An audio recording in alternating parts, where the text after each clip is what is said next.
L'homme qui a écrit ce livre a mis fin à ses jours 10 jours après avoir déposé le manuscrit à son éditeur. Et ce livre-là, c'est Suicide de Édouard Levé. Et c'est pas n'importe quel livre, parce que ça faisait peut-être des années que j'avais pas lu un livre qui m'avait procuré autant d'émotions. Il faut savoir que moi, il y a 1 an et demi, j'ai perdu mon meilleur ami de manière vraiment très brutale. Il avait 43 ans, il était jeune, personne ne s'y attendait. Et là, dans ce livre, Édouard Levé parle de son ami qui s'est suicidé et écrit à la 2e personne du singulier, c'est-à-dire qui lui adresse un message pour parler de lui, de ses souvenirs, en lui parlant directement. On a aussi l'impression qu'il nous parle à nous en tant que lecteurs, parce qu'on sait que Édouard Levé a mis fin à ses jours, et du coup on se demande si ce livre-là, c'est pas aussi peut-être son testament. Est-ce que son ami a vraiment existé, ou est-ce que ce tu dont il parle, c'est pas lui? Puis alors l'écriture est absolument incroyable, j'ai rarement vu une écriture aussi belle, aussi sèche, qui va à la souche même de chaque phrase, et qui nous percute directement. Alors parfois c'est des phrases qui, pour nous, dans l'immédiat, ne veulent pas dire quelque chose, mais disent vraiment quelque chose de vraiment profond. Je vous explique. Pour définir le comportement de quelqu'un,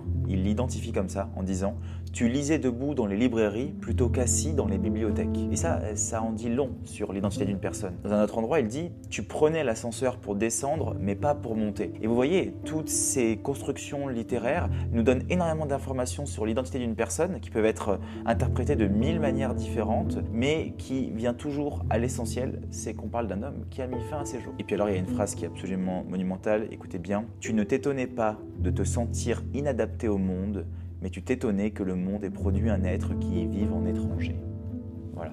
Franchement, lisez-le parce que c'est absolument sublime, ça ne va pas vous déprimer, au contraire, ça va vous donner envie de vivre. N'oubliez pas de vous abonner pour plus de conseils de lecture. Bye bye.